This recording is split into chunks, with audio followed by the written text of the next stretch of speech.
Welcome. I'm Jeff Cole. I run the Center for the Digital Future at the USC Annenberg School.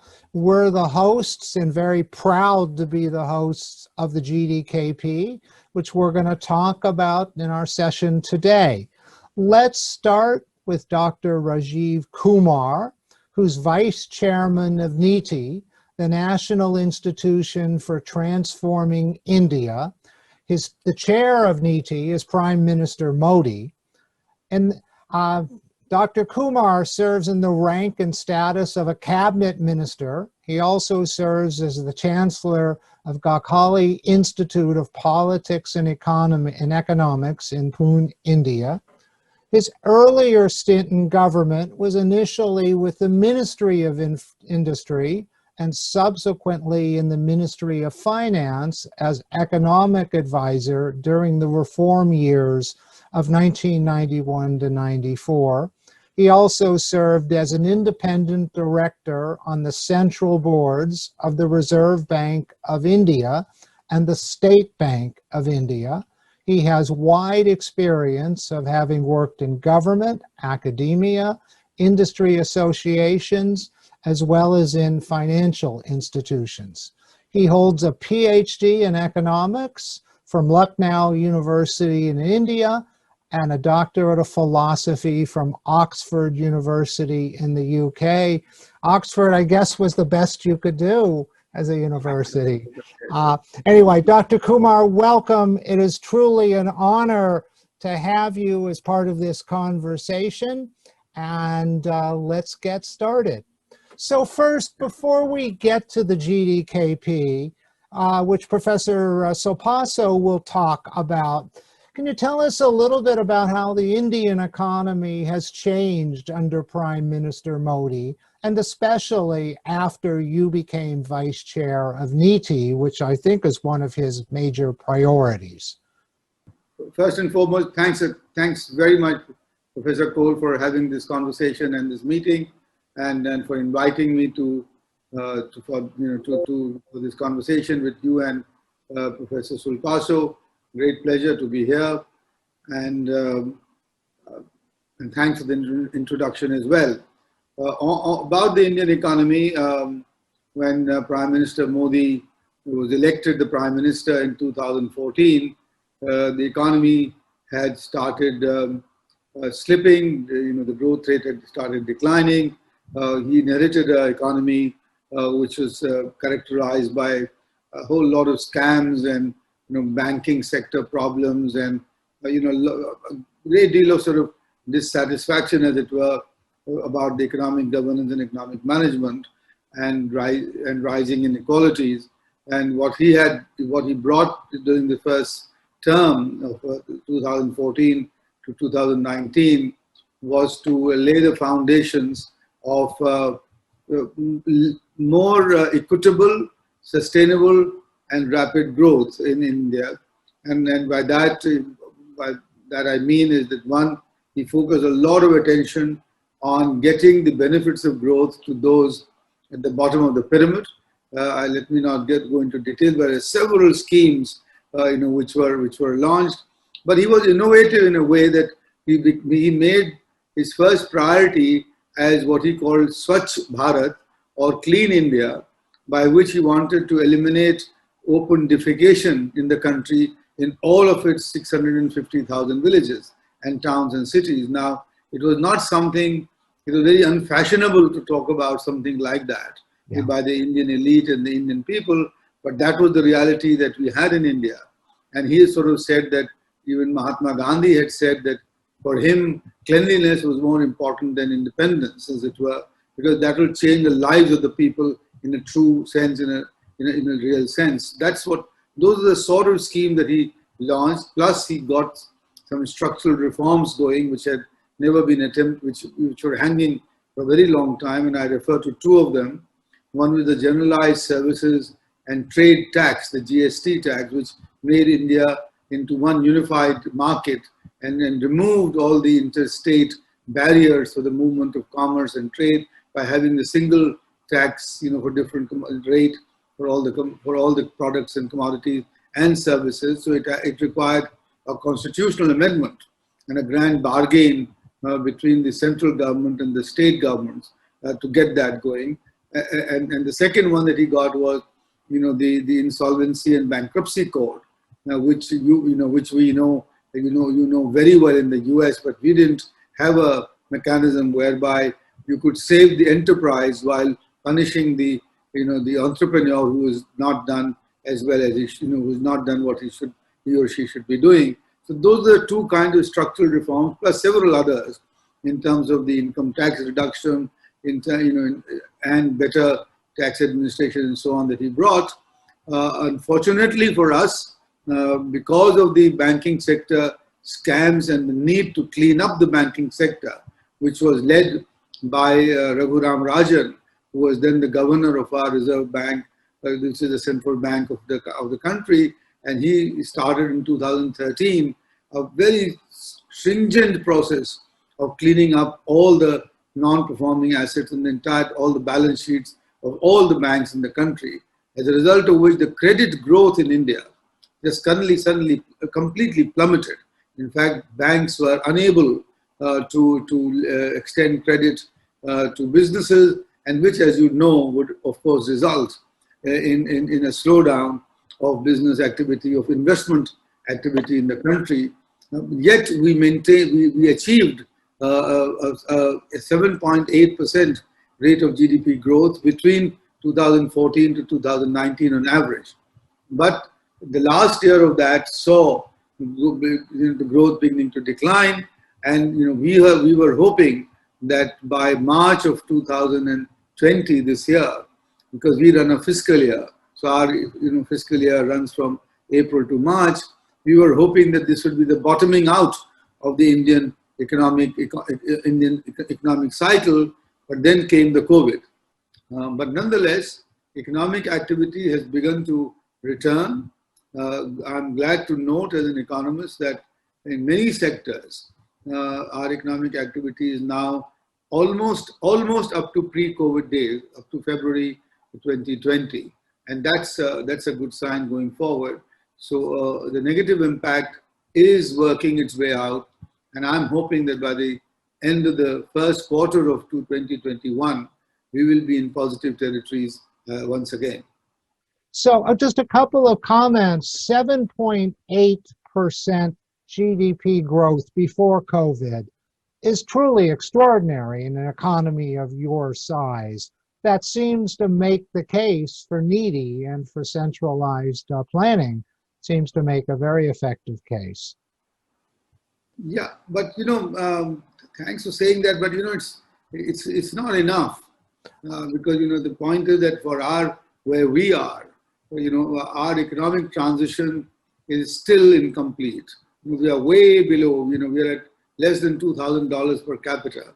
To get our people onto it at a level where their basic needs, their fundamental welfare situations are all met, we need to at least triple this to go forward. I mean, I'm not even saying that we will be competing with the advanced economies, etc.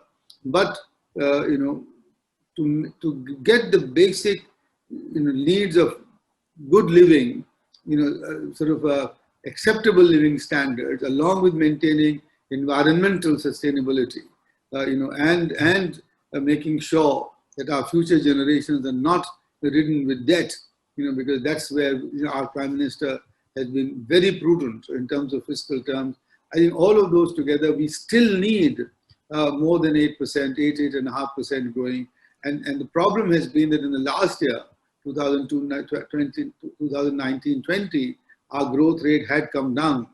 And in the last quarter of January to March 2020, it had actually come down to 4.2%.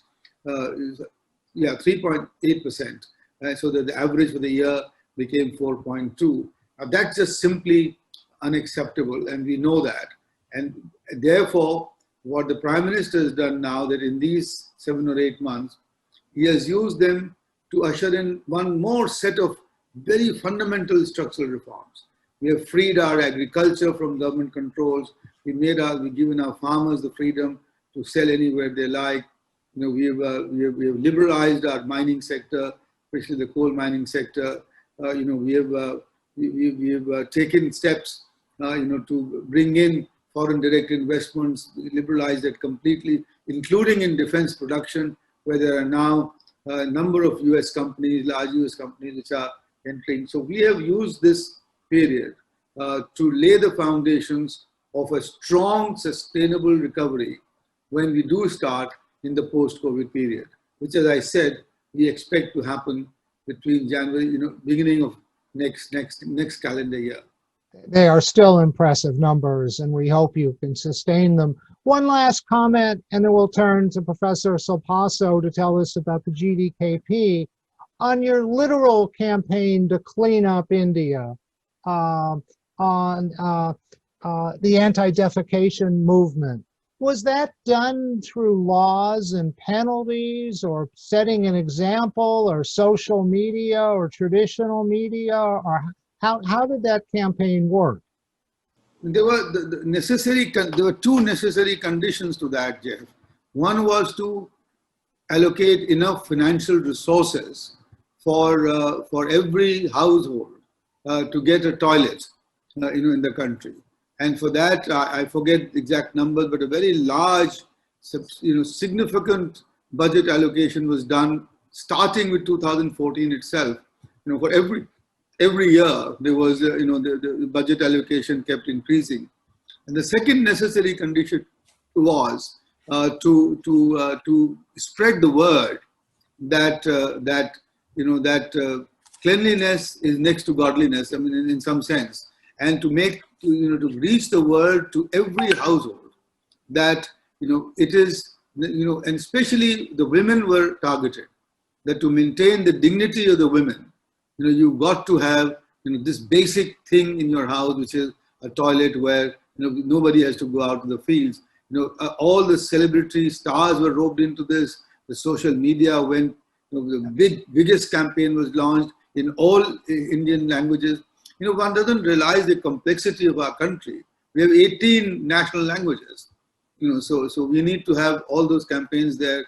And the Prime Minister took pains to go, on the Red Fort and make it a part of his annual Independence Day speech, and give numbers that such and such has happened and so has happened. And finally, last year, on the birth anniversary of Mahatma Gandhi, 2nd October 2019, we were able to declare India, open defecation free, because we had reached, 100% of the households in all our villages and all our cities.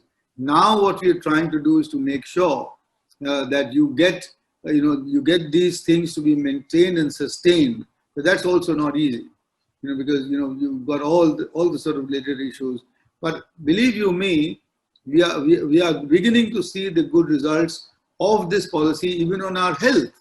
Because as you can imagine, yes, basic hygiene, for our young children, the diarrheas and all the sort of, all the waterborne diseases, so on. That's beginning to come down. So that's how we achieved it. Enough resources, financial resources, human resources, a mission mode, and making it into what the Prime Minister calls a Jan Andolan, which is a people's movement, a mass movement. And that's what we did. That's what we were able to do in the country. Congratulations. An unpleasant topic, but fascinating, and I assume will be studied for generations, the campaign that India launched. Really remarkable. All right, let's talk about the GDKP, what we're all here for, and let's move to the father of the GDKP, the man who thought it up. Umberto Silpasso was born in Bari, Italy. He has a doctorate from Italian universities and an MBA from Columbia University. I've heard of that, Umberto. He's taught in many universities and worked extensively with one of our colleagues, Professor Archie Kleingartner of UCLA.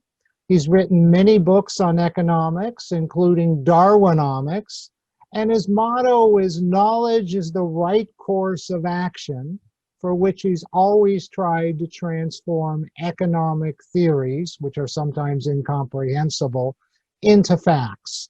And we are short of facts in the world today, or short of people using facts. For this reason, he was instrumental in the adoption in Italy of the law on mutual funds, for the adoption of the educational credit card, and created the first multimedia university, a project I was a part of, in the 13th century castle of Federico II in the city of Gualdo Tadino, one of the most picture-perfect towns on the face of the earth.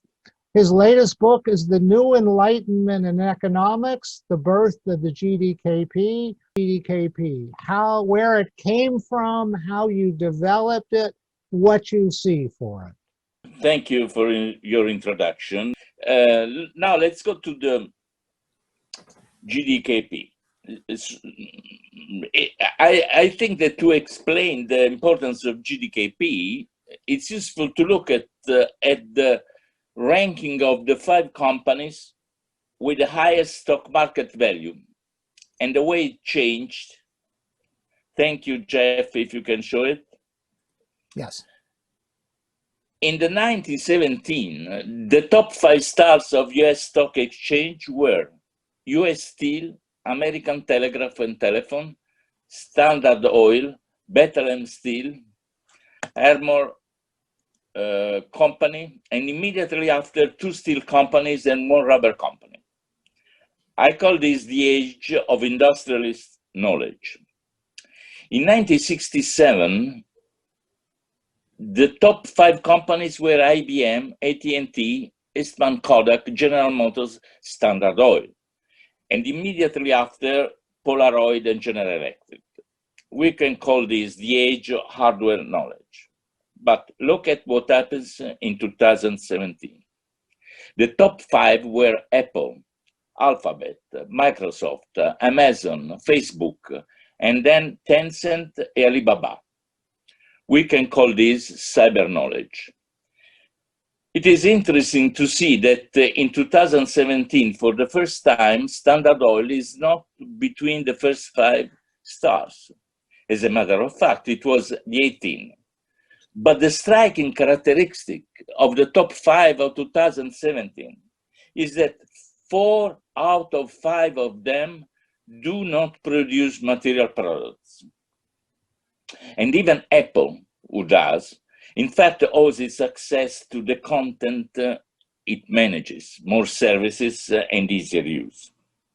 We can say that Immaterial K has become the king of the stock exchange in America. Why this happens? It's very easy. That is the result of internet producing 3 revolutionary facts. Billions of individuals exchange messages every day. In so doing, they invent new products of knowledge and create new markets. In practice, the most complex immaterial component of human life, knowledge, has changed politics, social relations, security, has crossed national borders, and obviously has changed the economy at its roots. All these under the eyes of everybody, except of those economists who continue to calculate national wealth with GDP based on the value of material products. But how do we quantify GDKP? GDKP is IS and the M, we'll talk about that later, is MKIV. The formula says that the wealth of a nation in terms of knowledge is given by the KI items of knowledge times the mass that puts them into circulation times the speed with which they circulate. By speed of circulation, we mean the number of exchanges that a single product of knowledge makes in a unit of time. To understand the huge change it introduces compared to GDP, let's make a trivial example. If $1 million are spent in a year to produce cars that have 2 seats, for GDKP, that's the same thing if that $1 million are spent to produce cars that carry 5 people. For GDKP, that is very different.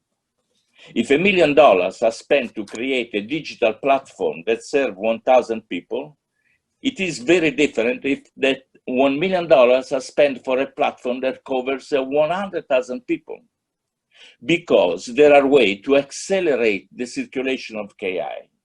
Therefore, the GDKP can be managed to grow further, and its impact on GDP increases. In the GDKP, velocity of knowledge circulation is taken into account by introducing the coverage coefficients, the diffusion coefficients, and the amplification coefficients. But now, how that does increase the GDP? We go back to the first part of the formula, that of Einstein, for which energy is the result of mass times the speed of light squared. E equal m times c squared. What is new? We can compare GDKP in internet age to energy, because K is now produced by everybody and applies to all sectors of production. And therefore, we can make a ratio of GDP divided by GDKP. The result of the ratio is the K factor of the country. Let's take GDP is 1,000, GDKP is 100. The K factor is 10, which means that K10 is the multiplier in terms of GDP of the increase of 1 point of GDKP of a country. I have personally no doubt that when GDKP formula will become widespread, countries will be classified according to the K factor, just as a triple K will become a factor adjoined to triple A for risk analysis and growth. But we can use the same mechanism for different industrial sectors, and therefore we can calculate different K multipliers of every sector of the economy, which will provide terrific sustain to private investors.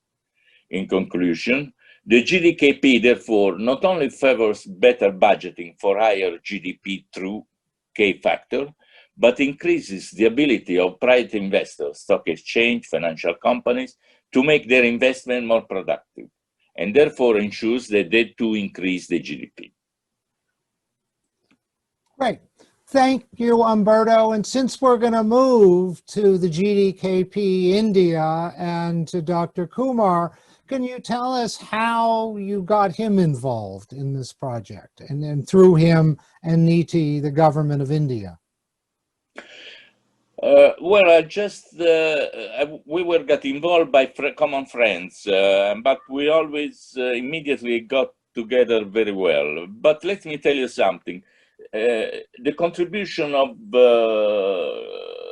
Dr. Kumar is not only enormous because he made that possible in the fifth economy of the world with one of the largest demographic population, but also because he provides a technical support to the model.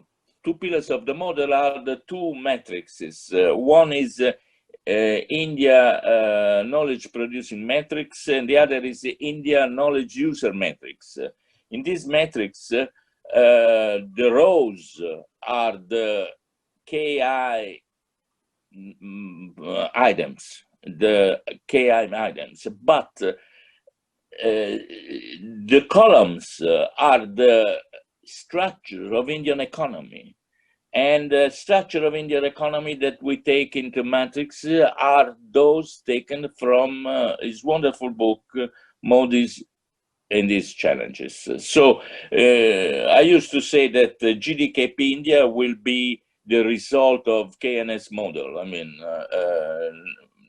Kumar and Surpasso model, not only because he supports the making of it, but because the matrices are really the result of his economic theory and my modest support in economic terms. All right. Thank you. So let's move to Dr. Kumar. Let's start, Dr. Kumar, for the first time viewers of meeting the two of you. It's hard not to fall in love with Professor Solpaso's charm. Some of that comes from being Italian. Some of that comes from just being really genuine and charming. But let's talk about, how did you meet Professor Solpaso? How do you describe the relationship? I used to be heading an independent think tank, a research organization called ICRIA, in the Indian Council for Research on International Economic Relations, which was known to be doing independent research, policy-oriented research. And I think somebody directed Umberto, when he had come to India, to try and see whether this research organization would get involved in taking forward this idea. And as he said, the person was Ambassador Fabian, KP Fabian, who had set up this meeting in 2008, I think, or 2007, somewhere like that. And that's how I met Umberto. In some sense, pardon my saying so, but in some sense, Umberto came looking for a collaborator because he had recognized that India is a peculiar economy because our share of the services sector and our share of the knowledge sector is much larger given our total GDP, per capita GDP, than in most of the countries, because our services at this level of our per capita GDP, the services sector contribute about 53%, which is very often an advantage. So that's why I think India attracted him. And once we had met and I had understood, the concept that he's talking about, I thought it was just a very good idea to try and measure the knowledge content of the economy, because India was committed to and is committed to creating what we call a knowledge economy. Because we know and we realized that as we go forward, and you know better better than anybody else, being the head of the digital future, that it will be knowledge which will bring about transformation, change, better, better livelihood, whatever. So more and more. Sometimes I refer to it also as saying that what we are seeing is, what we are seeing is a transformation of our GDP, but it's becoming lighter in terms of the contribution of the natural resources, the iron and the steel and the aluminum, etc., as part of the total economy is becoming increasingly, is declining, and as other parts, which are contributing more to our lives and our livelihoods. Realizing that, I started my association with him, and that then continued when I became the head of the largest Association of Indian Industry and Businesses, called the Federation of Indian Chamber of Commerce and Industry. I went on. I was appointed the Secretary General, and I sort of brought Umberto there because the businesses, were also interested in this, and then introduced him to our statistical system, and our statistical establishment, whereby the work started, the technical work started. So let me say here, and the concept is very attractive. It's seductive, and it's obviously it has a lot. It captures a lot of what is going, what is happening in the economy, but it's very difficult to pin it down technically, because that's the issue. I'm reminded all the time of the work of Professor Simon Kuznets when he brought in the 1960s the idea of GDP, because nobody was there to measure economic activity. So it's the same thing here. We require a sort of in some sense a fresh technical approach to be able to the two matrices that he talked about, the knowledge producers matrices and the knowledge user matrices, are difficult to pin down, because you have to start off by first and foremost defining what is a knowledge product. Is a newspaper a knowledge product? or is it only a algorithm, which is a knowledge product? And between the two, the huge range that you have, how do you define them? How do you categorize them? What is the data that you start using to capture that? Then to sort of accumulate it, make time series of it, compare it across countries. It's a huge, tremendous, technical exercise, and that's what we are trying to launch in the country. I'm glad to say that having introduced Umberto to our statistical econometric establishment, they have all conceptually accepted this. They think that it should be done, but we are now in the process of the modalities for actually getting it down on paper, and that's a challenge. But we have accepted the challenge because, after all, the think tank that I'm heading now is the National Institute for Transforming India.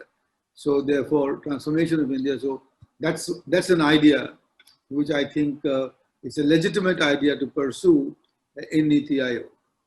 And of course, COVID has shown us that it's the knowledge industries that were best prepared to work during COVID and will come out of it the strongest. Yes.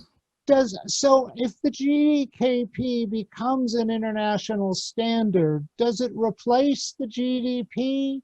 Does it work in tandem? Do they complement each other? Are they competitive? What's the role of the GDP with the GDKP? One way of looking at it is what Umberto says, which is that you could have a coefficient, which is the GDKP divided by GDP, or the other way around.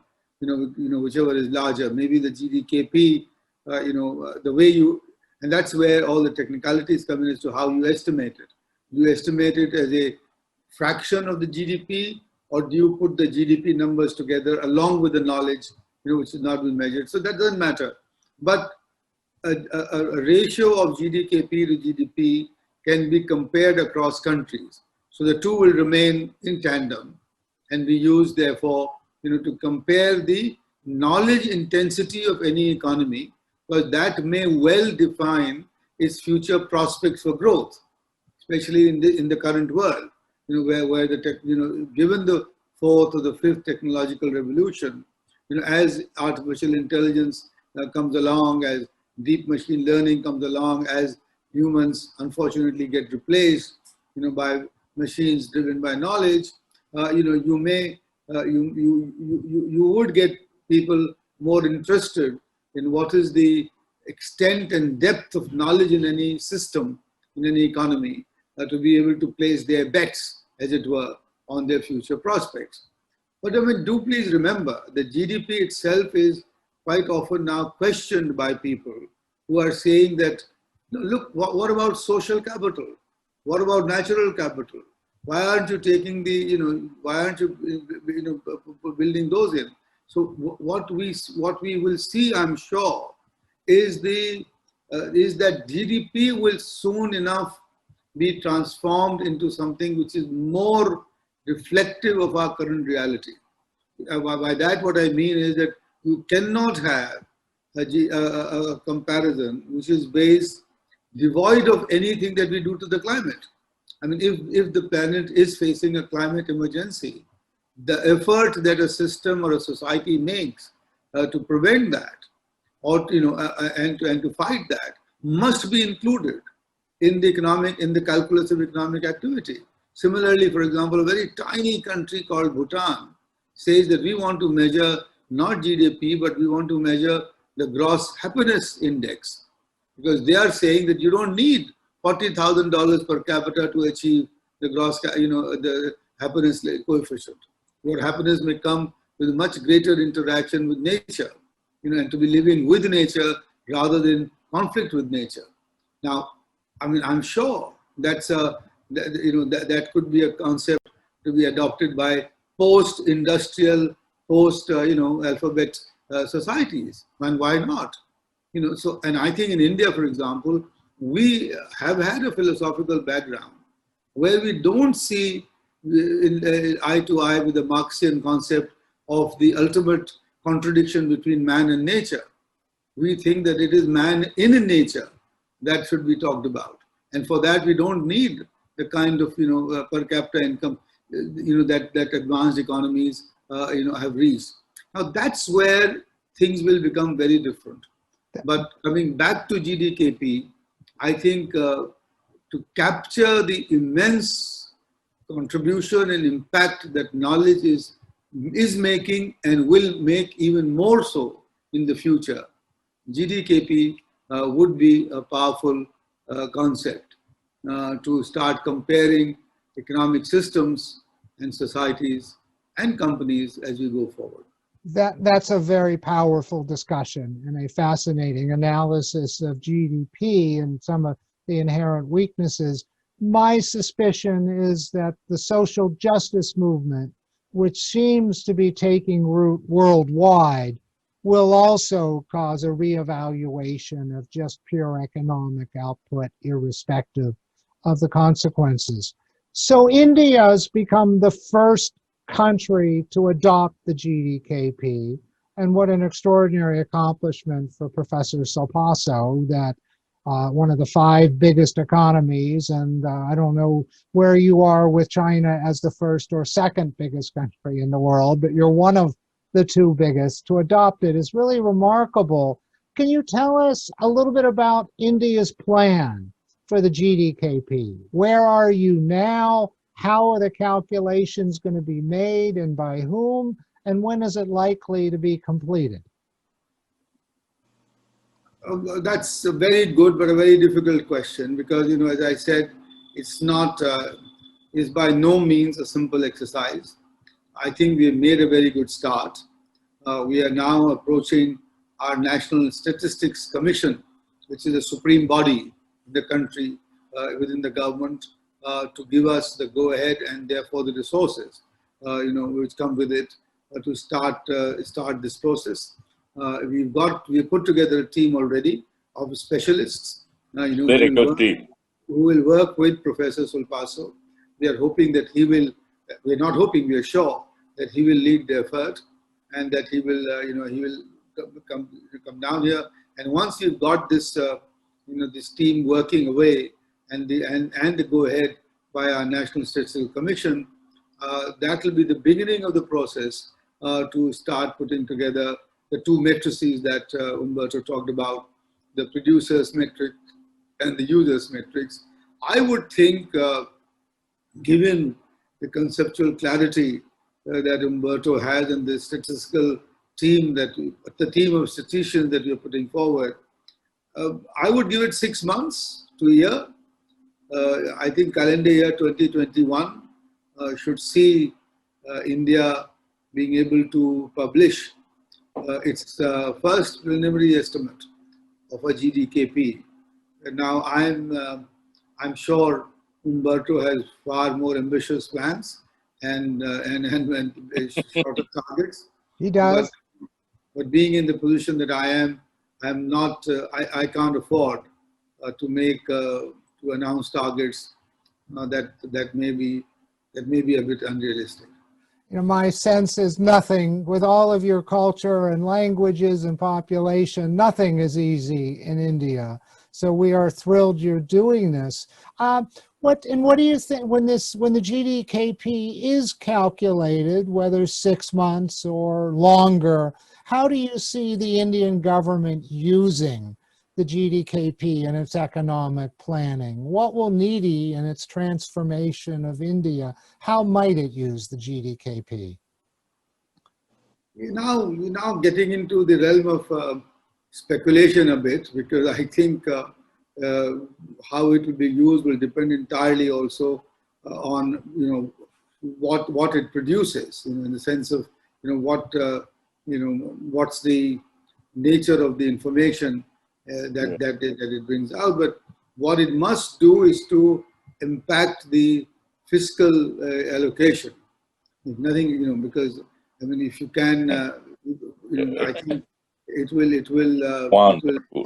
affect budget allocations by the government, because if they see that there has been a growth of a particular knowledge sector which has had a much bigger multiplier effect than the others, and that's where the larger resources should go for, be allocated.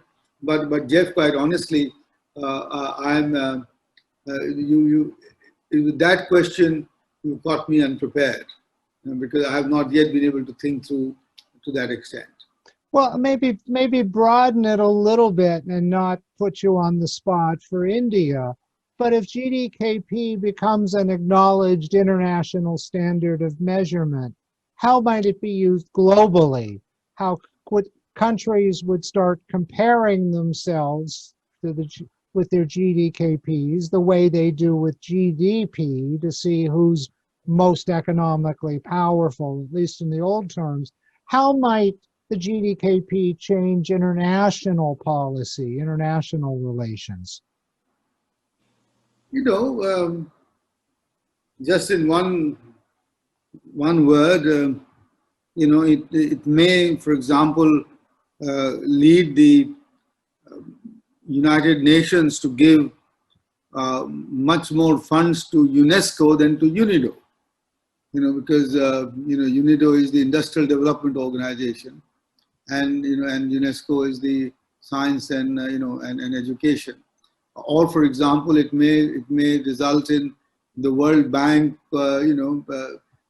thinking more in terms of supporting knowledge-creating industries sectors in developing economies than to be supporting only physical infrastructure, and R&D, research and development, or the digital economy, or other knowledge-producing sectors getting more prominence than others.